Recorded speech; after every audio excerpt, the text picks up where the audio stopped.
आप चिंता मत कीजिए साहब, मैं मना लूंगा उससे। देखो मोहन, वो जितना जल्दी मान जाए उतना ही अच्छा है, क्योंकि अगर वो नहीं मानी तो इसमें नुकसान तुम्हारा ही होगा, ये याद रखना तुम। मैं देख लूंगा साहब, ऐसे कैसे नहीं मानेगी? अरे उसका बाप भी मान जाएगा। जो करना है जल्दी करो, ठीक है? वरना कोई और हाथ मार ले जाएगा और हम हाथ पर हाथ धरे बैठे देखते रह जाएंगे। रुक जा, पकड़ो से, भागने ना पाए ये, पकड़ो इसे, भागने ना पाए।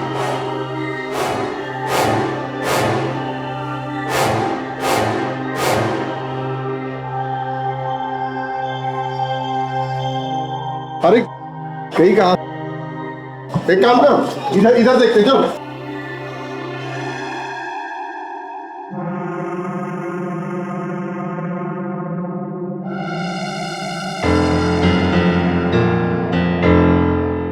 क्या हुआ? कौन हो तुम? इतनी घबराई हुई क्यों हो? बताओ मुझे, क्या हुआ?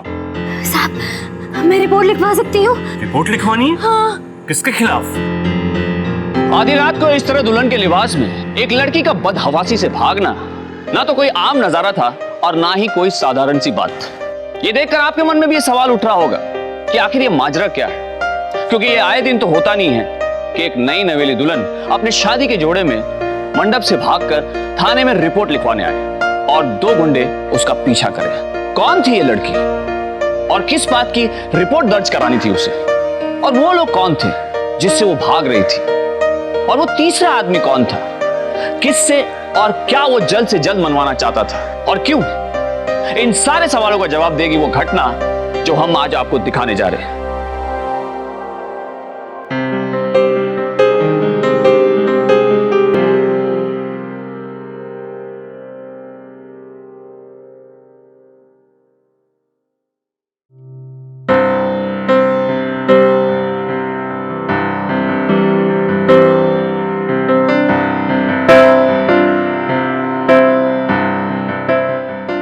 सुनीता।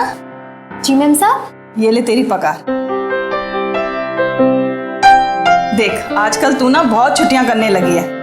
अब की बार तूने बिना बताए छुट्टी करी ना तो मैं तेरी पगार में से पैसे काट लूंगी। इस बार मैंने तुझे पूरी पगार दी है। हाँ मैम साहब, मैं भी कहाँ छुट्टियां करना चाहती हूँ।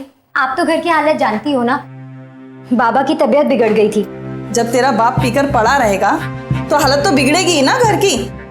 इस नशे की आदत ने ना हमारे घर को बर्बाद कर दिया है। अच्छा मैम साहब, वो सारे कपड़े रख देना, मैं धो दूंगी। हाँ, बाथरूम में पड़े हैं। और हाँ, जल्दी से चाय लेके आ जा, साहब इंतजार कर रहे हैं। ठीक है।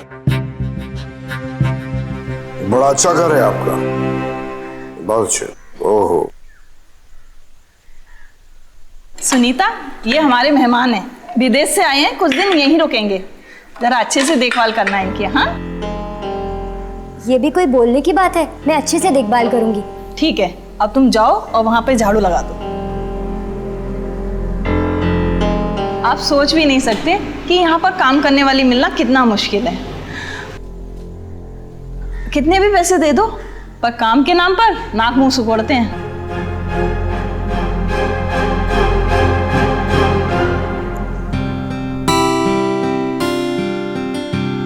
अरे माँ, अभी तक कपड़े धो रही है? बेटी तू आ गई? अरे आज इतनी देर लग गई बेटी? हाँ माँ, मेम साहब के यहाँ मेहमान आए हैं, इसलिए टाइम लग गया। मेम साहब ने पगार दी? ला दे, घर में राशन पानी सब खत्म हो गया, रखाना है। माँ मुझे 300 रुपए की जरूरत है। अरे ऐसी कौन सा पहाड़ टूट गया जो तुझे 300 रुपए की जरूरत है? ला दे मुझे। माँ मैं सिलाई सीखना चाहती हूँ। देखो कब तक मैं लोगों के बर्तन मांज मांज के काम करूंगी। मैं सिलाई सीखूंगी ना तो मेरा खुद का काम होगा, घर में 4 पैसे आएंगे। माँ अरे घर की तो हालत देख रही है, ये 300 रुपए तू ले लेगी, मशीन ले आएगी तो घर का खर्च कैसे चलेगा? ला दे मुझे, दे, अगली बार ले लेना। हाँ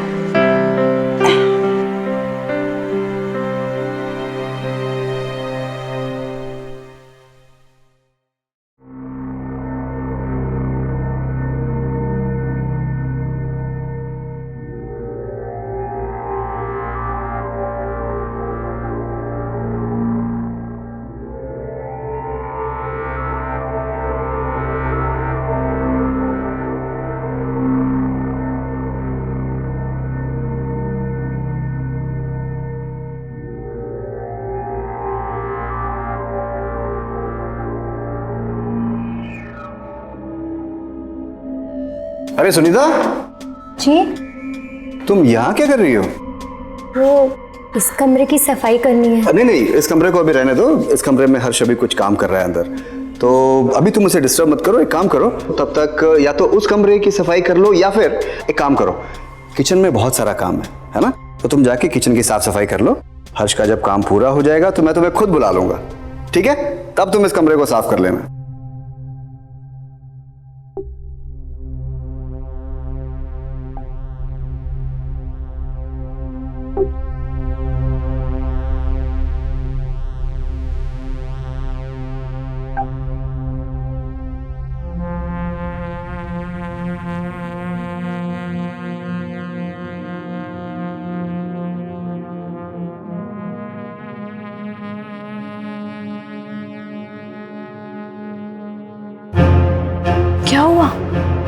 क्या हुआ अंदर? क्या क्या पूछा? क्या बात हुई? बोल ना, रो क्यों रही है? बोल। ऐसे बुत की तरह क्यों खड़ी है? बता तो, हुआ क्या? अरे तुम अभी तक यही खड़ी हो? तुम्हारा काम हो गया ना? जाओ तुम अपने घर जाओ, जाओ जाओ जाओ। कुछ नहीं हुआ, आप लोग आराम से बैठ जाइए। अच्छा, आपकी बारी है, आप अंदर जाइए।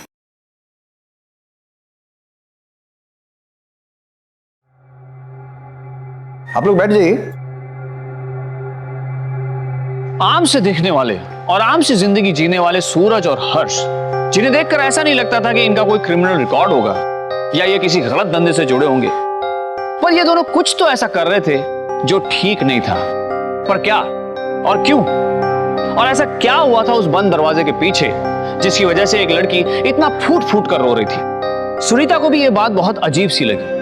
उसे इस बात का एहसास था कि कहीं ना कहीं कुछ गलत हो रहा है, पर वो क्या बात थी इसका वो अंदाजा भी नहीं लगा सकती थी। उसके भोलेपन और सहजता के कारण उसे बस इतना ही समझ में आ रहा था कि उसके साहब के मेहमान कुछ अजीब है, कुछ ठीक नहीं है।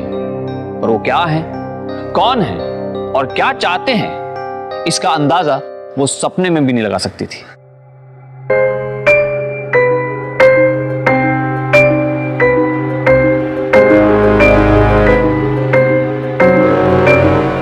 ये लड़की दाएं घूम, घूम प्यार से।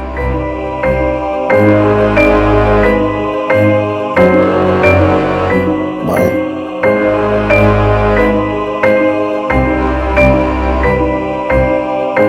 वापस मुड़ जा।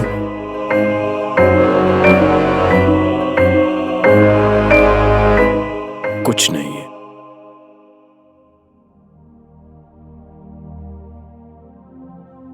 एक बढ़ा ना। हाँ, मैं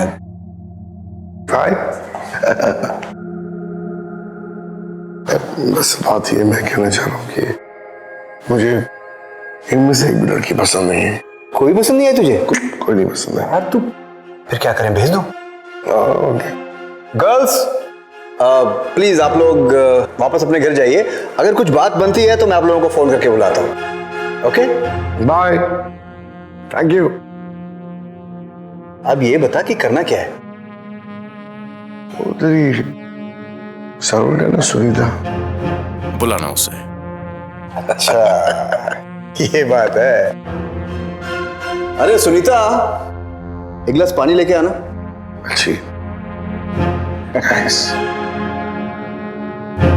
पहले क्या बताना? आ रही आ रही।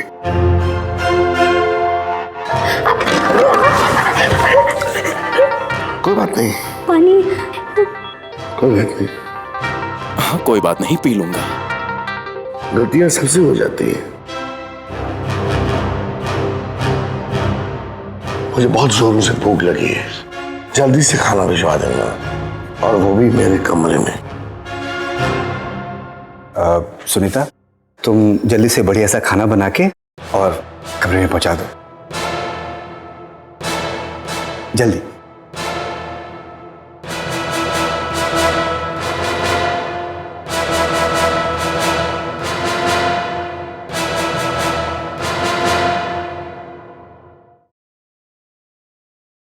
सुनीता, कल ना तुम अपने बाबा को साथ लेती आना। नईम साहब, कोई गलती हो गई क्या? वो पानी हमने जानबूझ के नहीं गिराया था, गलती से गिर गया था। फिर हमने साफ कर दिया था मेम साहब। साहब बुरा मान गए तो हम माफी मांग लेंगे। अरे नहीं नहीं, तुमसे कोई गलती नहीं हुई है। सूरज को तुम्हारे बाबा से कुछ काम है, इसलिए बुलाया है। तुम बिना वजह परेशान मत हो। अच्छा ठीक है, हम बाबा को बोल देंगे कि साहब से आके मिल ले जल्दी। ठीक है, काम कर ले।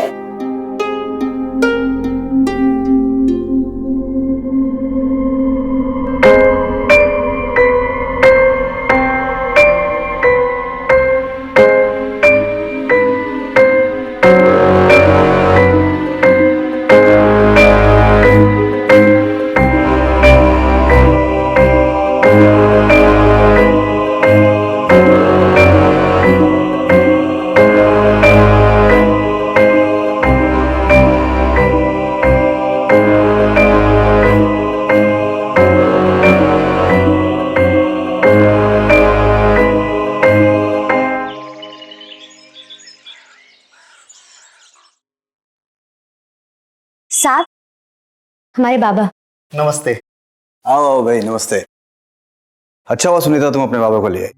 अच्छा, जब तक मैं तुम्हारे बाबा से बात करता हूँ तू जा अपना काम कर ले घर का, ठीक है? जा बैठो। जी अरे भाई बैठो, अपना ही घर समझो, बैठो। देखो मैंने तुम्हें कुछ खास बात करने के लिए बुलवाया है। बात दरअसल ये है कि मेरे एक दोस्त हैं जो विदेश से आए हैं। जी सर। और मेरे उस दोस्त को तुम्हारी लड़की पसंद आ गई है। तुम्हारी लड़की पसंद आ गई है मतलब मेरे वो दोस्त तुम्हारी बेटी से शादी करना चाहते हैं। अरे क्या सब आप हमारा मजाक कर रहे हैं? हमारे ऐसी किस्मत का कि हमारे लिए, हमारी सुनीता के लिए ऐसे रिश्ते आ जाए। नहीं नहीं, मैं तुमसे कोई मजाक नहीं कर रहा हूँ।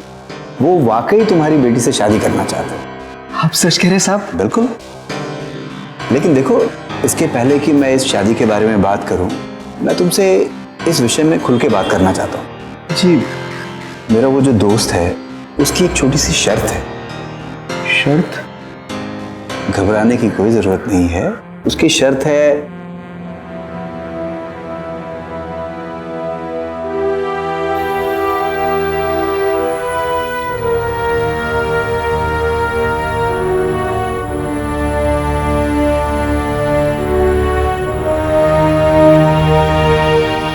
हुई ना बात। सूरज, अरे हर्ष, भाई बड़े अच्छे टाइम पर आए हो भाई। अभी तुम्हारे ही बारे में बात चल रही थी।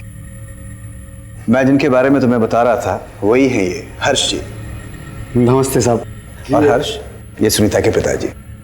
हमारे तो भाग ही खुल गए साहब, हमारी बेटी के लिए आपके जैसा रिश्ता। मैं अभी जाकर सुनीता के माँ को बता देता हूँ ये खुशखबर। चलता हूँ साहब, चलता हूँ। अरे क्या हुआ वहाँ? उन लोगों ने क्यों बुलाया था? गुनगुनाते ही रहेंगे या कुछ बताएंगे भी? हाँ? अरे बहुत बड़ी खुशखबरी है, इतनी बड़ी कि तुझे हजम नहीं होगी। अच्छा, ऐसी क्या बात है? कौन सी खुशखबरी है? कुछ पी रखी है क्या? तू हमेशा मुझसे झगड़ती रहती ना कि मुझे घर की कोई फिक्र नहीं है, बेटी के शादी के बारे में नहीं सोचता, तो मैंने आज तुम्हारी सारी शिकायतें दूर कर दी। अच्छा, ऐसा क्या कर दिया आज? मैं आज तुम्हारी बेटी का रिश्ता तय करके आया हूँ। क्या?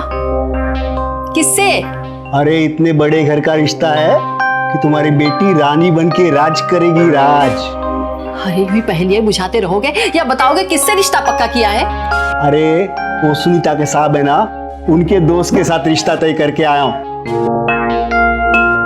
उन्होंने सुनीता को घर में काम करते हुए देख लिया, वहीं पे पसंद किया और सीधा हाथ मांग लिया। बोलो। मुझे तो यकीन ही नहीं हो रहा है कि हमारी बेटी की इतनी अच्छी किस्मत है। सच में तुमने तो बहुत अच्छी खबर सुनाई है। मेरे सर से इतनी बड़ी चिंता ही हट गई है। बाबा, बाबा वो तो उम्र में मुझसे बहुत बड़े हैं ना?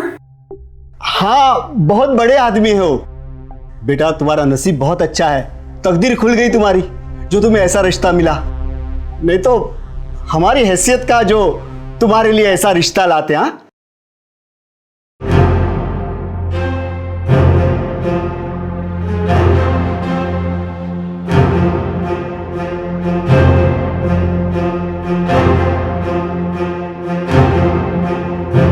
मैं आज आज ही रिश्तेदारों को खबर कर देती हूँ।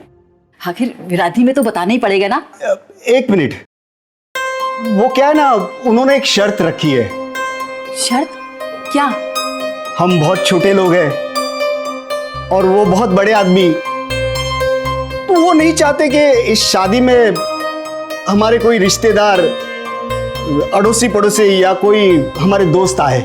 ऐसा कैसे हो सकता है कि हम रिश्तेदारों को ना बुलाएं? अरे मैंने बहुत समझाने की कोशिश की उन्हें, पर वो मानने को ही तैयार नहीं। और आजकल के लड़के, तुम्हें पता है ना कितनी शर्तें रखते हैं, उनकी मांगे खत्म ही नहीं होती। फिर इन्होंने तो कुछ भी नहीं मांगा है, सिर्फ एक जोड़ी कपड़े में वो सुनीता को लेके जाएंगे, और वैसे भी उनकी मांग जायज है। तो मैंने सोचा इतनी सी छोटी सी बात के लिए इतना अच्छा रिश्ता हाथ से ठुकराना बेवकूफी होगी, इसलिए मैंने उनकी बात मान लिया। लोगों के घरों में काम करके गुजारा करने वाली सुनीता के लिए यह खुशखबरी परियों की कहानी की तरह थी। एक तरफ उसे यकीन नहीं हो रहा था कि उसके लिए रिश्ता आया है, और वो भी विदेश में रहने वाले लड़के का। पर यह शादी की कैसी शर्त थी कि लड़की के रिश्तेदार शादी में नहीं शरीक हो सकते। सुनीता को यह समझ में नहीं आ रहा था कि वो इस रिश्ते को लेकर खुश हो या नहीं। एक तरफ उसके दिल में नई जिंदगी की शुरुआत अंगड़ाई ले रही थी, तो दूसरी ओर उसके दिमाग में वो मंजर दौड़ रहा था जिसमें इन लड़कियों की सिसकियां उसने सूरज के घर पर महसूस की थी। क्या वाकई में दाल में कुछ काला था? क्या सुनीता की परेशानी, उसकी दुविधा जायज थी, या वो ऐसे ही बिना किसी वजह परेशान थी? सुनीता को बहुत जल्द सारी सच्चाई का पता चलने वाला था। मैंने तेरी शादी का सपना तो तेरे पैदा होने के बाद ही देखना शुरू कर दिया था। मैं सोचती थी तेरी शादी में ये करूंगी, वो करूंगी, किस किस को बुलाऊंगी, लेकिन मैंने ये तो कभी सोचा ही नहीं था कि तेरी शादी ऐसे होगी, इतने बड़े घर में होगी और इतनी जल्दी। आज तो इतनी सुंदर लग रही है कि चांद भी तेरे आगे फीका लग रहा है।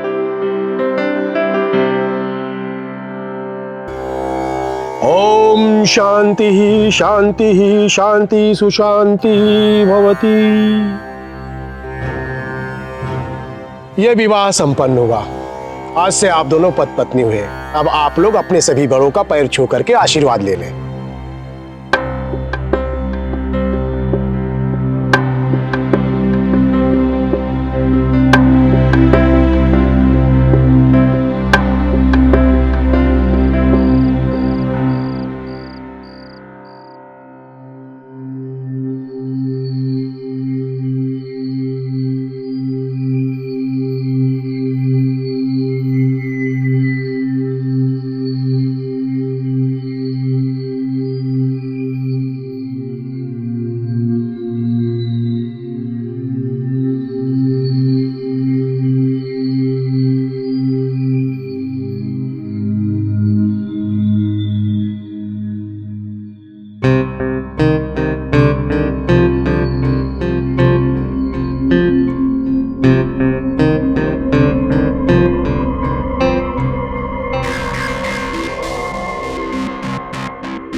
अरे सुनीता, तू सुबह सुबह किचन में क्या कर रही है? वो इनके लिए चाय बना रही हूँ मैं। अच्छा, मेरी और सूरज की चाय कौन बनाएगा? और मेरा कमरा, ये सब घर ऐसा क्यों पड़ा है? इसे कौन साफ करेगा? अभी कर देती हूँ। ठीक है, पहले मेरी और सूरज की चाय दे दो, उसके बाद ना घर साफ कर दो।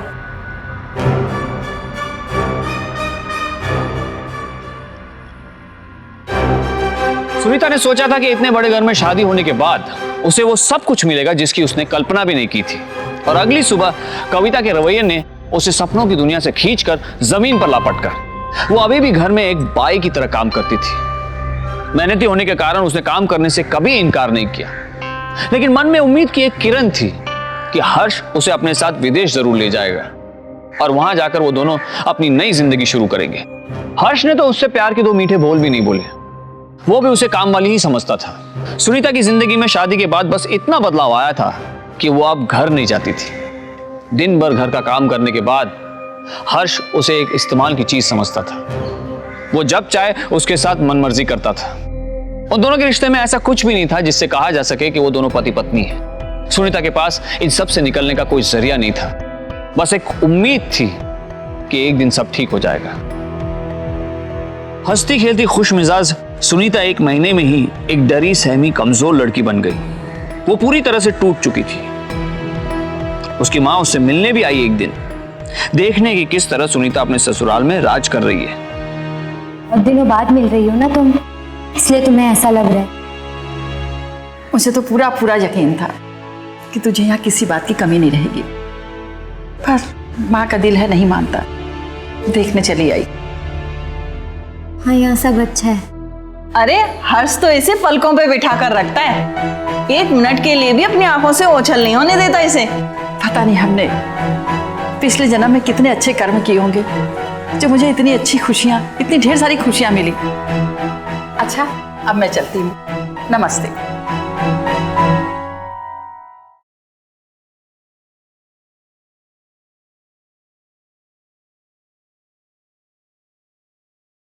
सुनीता, ये लो 300 रुपए तुम्हारी पगार। और हाँ, कल से यहाँ आने की जरूरत नहीं, तुम अपने घर पर रह सकती हो। पर अब तो यही मेरा घर है ना। ये सुन, मेरा सामान पैक कर देना, मैं कल जा रहा हूं। हम भी चलें आपके साथ? क्या पागल हो गई है? मैं कल बाहर जा रहा हूं। मेरा सामान पैक कर देना। मेरा मतलब समझाओ। ठीक है, खुली लो। ये क्या कर रहे हैं आप? पढ़। ये हम तो अनपढ़ हैं, हमको नहीं पता इस कागज पे क्या लिखा है। इसे डिवोर्स पेपर्स कहते हैं, तलाक के कागजात। आज के बाद तू आजाद है, जा। मैं कल जा रहा हूं, समझी? आप ये कैसे कह सकते हैं? मेरी जिंदगी बर्बाद हो जाएगी।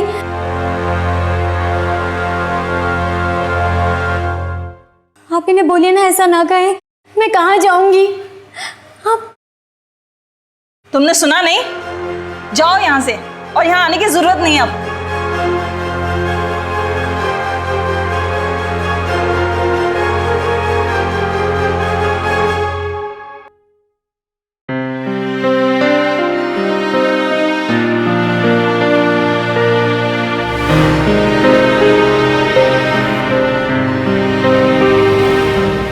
बेटा, तुम्हारा नसीब बहुत अच्छा है, तकदीर खुल गई तुम्हारी, जो तुम्हें ऐसा रिश्ता मिला।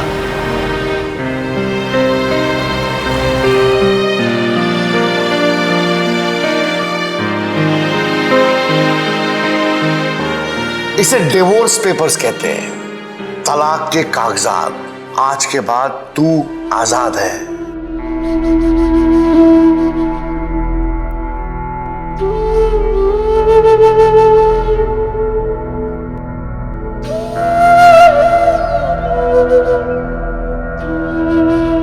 आ रही हूं।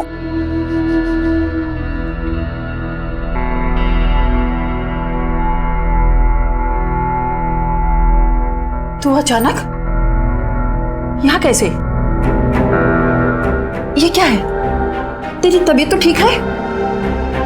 पता नहीं क्या कह रही है, कुछ बोल भी तो नहीं रही है। ये कागज कैसे हैं बेटी? उन्होंने आज मुझे तलाक दे दिया। माँ, क्या तू पागल हो गई है? क्या बोल रही है? अरे सुनिए, सुनिए। क्या हुआ? देखिए, ये क्या पागलों जैसी बातें कर रही है। कह रही है उन्होंने तलाक दे दिया। यही सच है माँ, उन्होंने आज मुझे बिना किसी वजह के तलाक दे दिया। अब मेरा क्या होगा? मैं कहाँ जाऊंगी? शादी के 1 महीने बाद ही मुझे तलाक क्यों दे दिया? क्यों? ऐसा कैसे हो सकता है? मैं बात करती हूँ। मैं छोड़ूंगा नहीं उन्हें। अरे ऐसा कैसे कर सकते हैं वो लोग? हम लोग गरीब हैं लेकिन कमजोर नहीं, हमारी भी कोई इज्जत है। मैं अभी जाकर बात करता हूँ उनसे। गुस्से में बात ना करिएगा, अपनी बेटी की जिंदगी का सवाल है। अरे शांति से करिएगा। जो कुछ है मैं देख लूंगा।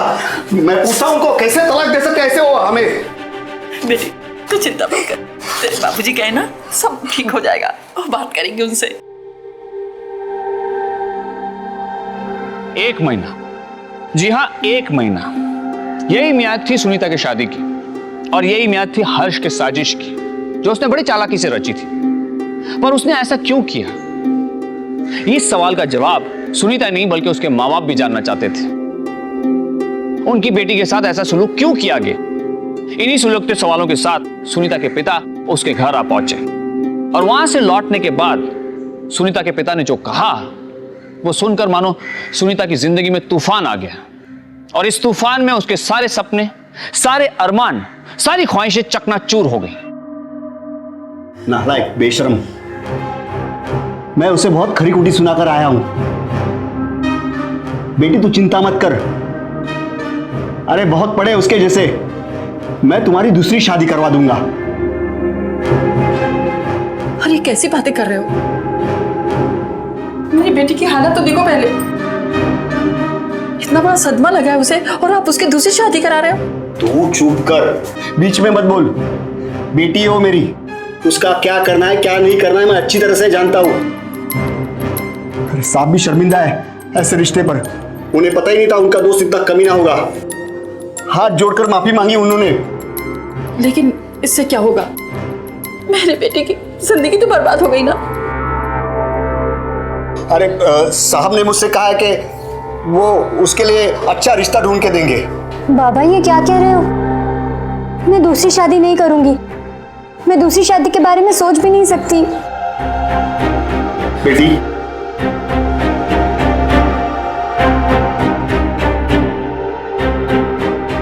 बेटी मैं जानता हूं तुम इस वक्त किस हालात से गुजर रहे हो, क्या चल रहा है तुम्हारे मन में, पर मैं चाहता हूं तुम जिंदगी में आगे बढ़ो, एक नए सिरे से जिंदगी की शुरुआत करो, शादी करो।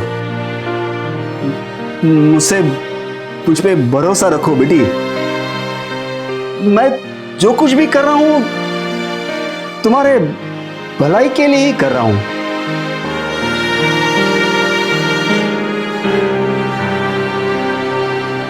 जैसा कि सुनीता के पिता ने कहा था कि वो जल्द ही उसके लिए एक नया वर ढूंढ लेंगे ताकि सुनीता अपनी जिंदगी नए सिरे से शुरू कर सके, उन्होंने वैसा ही किया भी। बिना देर किए सुनीता के लिए लड़का ढूंढ लिया और उसकी शादी भी तय कर दी।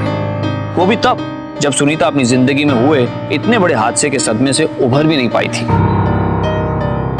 पर इस बार उसके लिए जो दूल्हा ढूंढा गया था वो और भी अजीब था।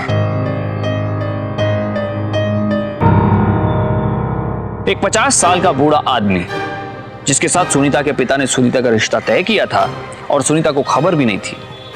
आखिर सुनीता के पिता मोहन क्या कर रहे थे? क्यों वो बार बार अपनी बेटी के सपनों के साथ खेल रहे थे?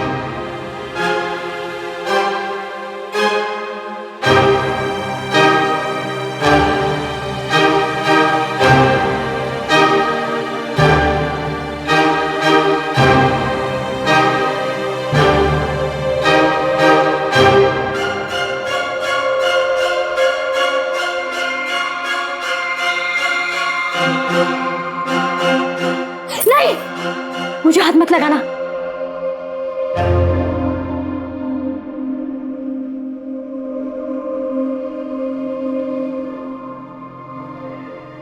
इतने पैसे? अब नखरे दिखाने बंद कर अपने, और जैसे मैं कहता हूं ना चुपचाप वैसे ही करती जा। अरे इसके लिए तो मैंने शादी की है तुझसे, खरीदा है मैंने तेरे को तेरे बाप से।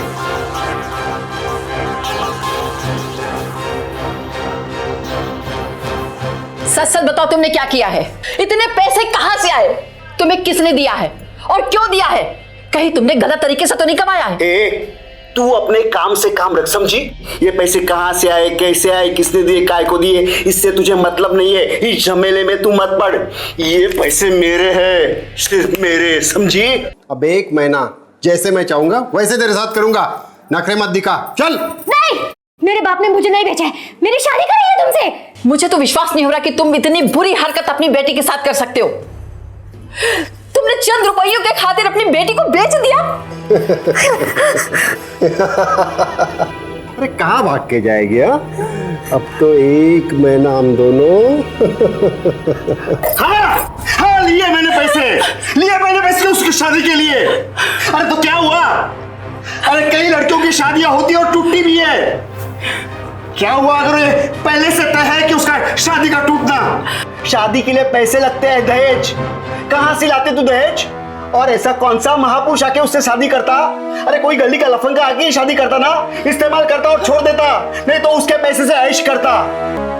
आज ये बात कम से कम हम लोगों के बीच में तो है।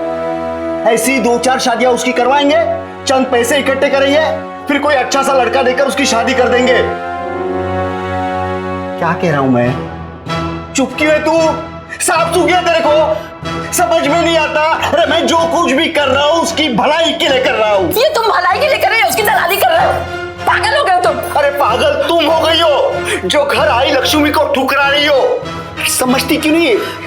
ऐसी शादी एक धंधा हो गया है, बिजनेस। ऐसी शादियों में एजेंट भी होते हैं। कुछ गलत नहीं कर रहा हूं मैं, अगर थोड़े से पैसे कमा रहा हूं तो।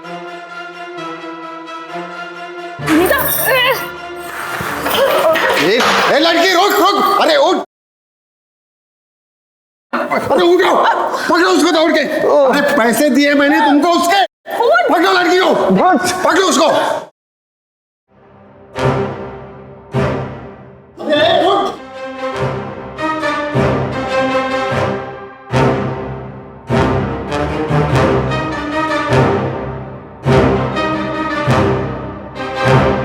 अरे कहीं कहा, एक काम कर, इधर देखते चलो।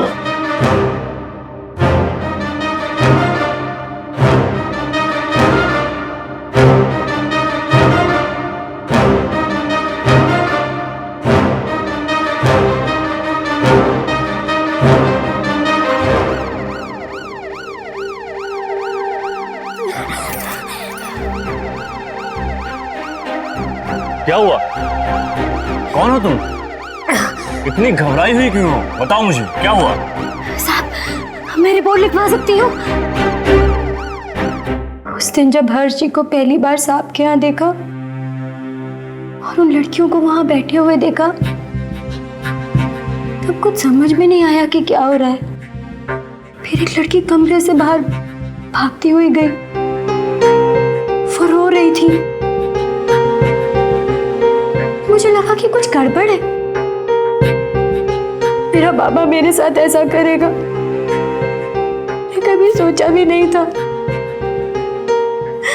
अचानक से ही हर्षी के साथ मेरी शादी तय कर दी, किसी को भनक भी नहीं पड़ने दी। मेरी माँ तक को पता नहीं चला। मुझे लग रहा था कि परियों की कहानी चल रही है। एक राजकुमार आया है और मुझे अपने साथ लेके जाएगा। पर साहब, मैं हूं तो एक नौकरानी ना। ये सब सच में कहाँ होता है? शादी की पहली रात मेरे सारे सपने टूट गए। मुझे लगा था कि विदेश जाएंगे तो सब सही हो जाएगा, पर 1 महीने बाद ही साहब ने मुझे तलाक दे दिया। शादी के बाद मैं एक नौकरानी ही थी। हर्षी मुझे सिर्फ इस्तेमाल करने की चीज समझते थे। बीवी तो मुझे कभी माना ही नहीं। मैं क्या करती मुझे कुछ समझ ही नहीं आ रहा था। बस जो वो लोग कहते थे मैं करती जाती थी। बाबा ने फिर मेरी शादी कर दी एक बड़े आदमी के साथ जो उम्र में मुझसे बहुत बड़ा था।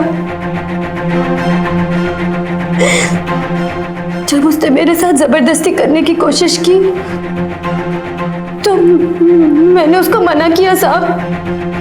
तो उसने मुझे बोला कि मेरे बाबा ने मुझे भेजा है।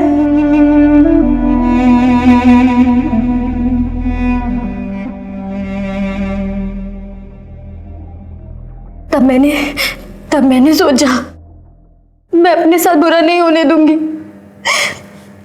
मैं वहां से भाग गई। अब घबराओ मत, तो अपने मालिक का और अपने घर का पता लिखवा दो।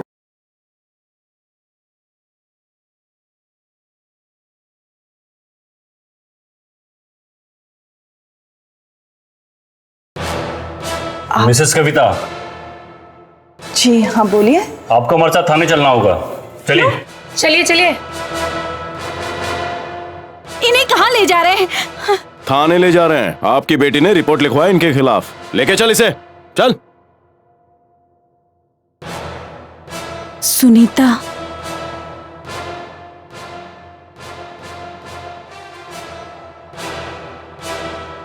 देखिए कविता जी, आप हमें सीधे सीधे बता दीजिए कि आपके पति कहाँ छुपे हुए हैं, वरना हमें और भी तरीके आते हैं सच उगलवाने के।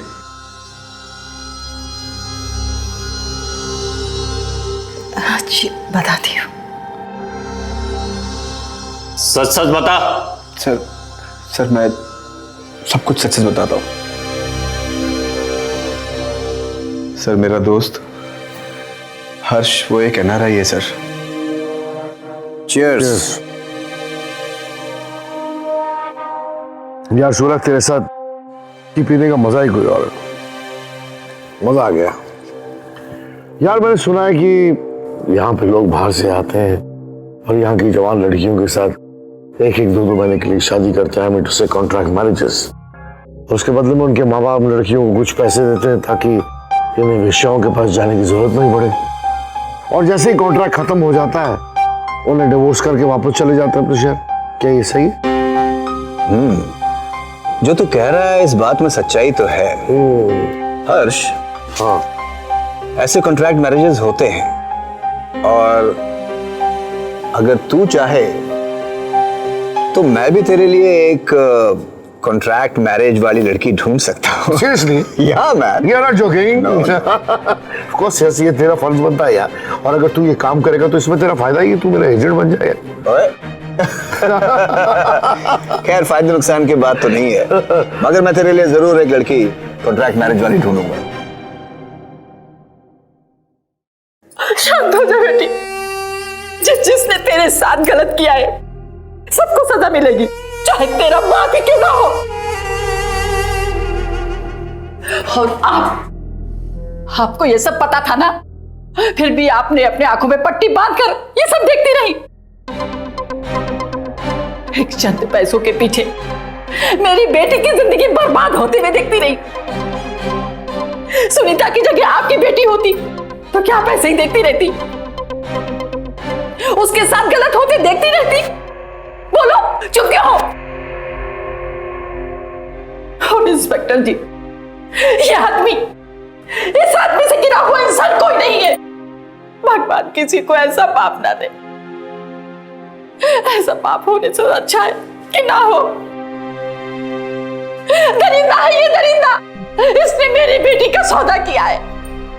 इसके साथ जो दरिंदे थे उनको सजा दिलवाइए और इसको भी सजा दिलवाइए। जिंदगी भर जेल में सड़ने दीजिए। इन्हें सजा तो जरूर मिलेगी, पर मुझे इस पूरे गिरोह का पता लगाना होगा ताकि किसी मासूम लड़की की जिंदगी बर्बाद ना हो।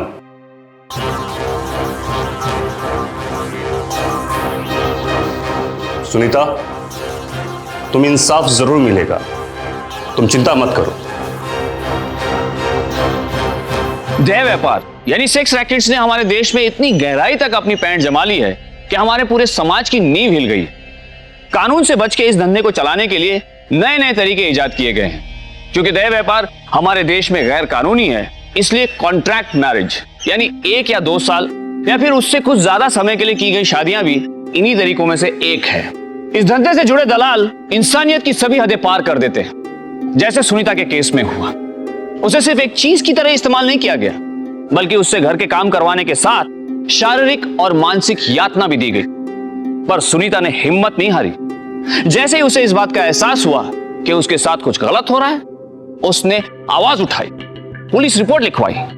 अपने मालिकों के खिलाफ ही नहीं, बल्कि अपने पिता के खिलाफ भी, जिसने उसकी दलाली की, उसके साथ इतना बड़ा विश्वासघात किया, और उसके गुनहगारों को सजा भी मिली।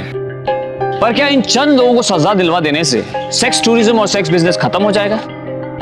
भारत में सेक्स टूरिज्म की मांग बढ़ती जा रही है। लोग विदेशों से आते हैं, यहाँ की लड़कियों से शादी करके उन्हें इस्तेमाल करके छोड़कर चले जाते हैं। जब तक हम अपने समाज में अपने आप में बदलाव नहीं लाएंगे, तब तक हमारे समाज में लड़कियां ऐसे ही गुनाहों का शिकार बनती रहेंगी। इसलिए चुप मत रहिए, आवाज उठाइए, हमारी लड़कियों के लिए जीवन को आसान बनाइए।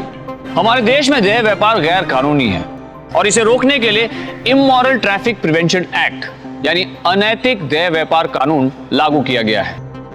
इस कानून के अंतर्गत हर वो व्यक्ति, चाहे वो यौन कार्यकर्ता, उनका एजेंट या उनका क्लाइंट ही क्यों ना हो, वो सजा का हकदार है। हर्ष, सूरज, राकेश, कविता और सुनीता के बाप मोहन जैसे लोग जो लड़कियों को जबरदस्ती देह व्यापार में धकेलते हैं, इन सारे लोगों को इस कानून के अंतर्गत 7 साल की सजा या उससे ज्यादा सजा भी हो सकती है।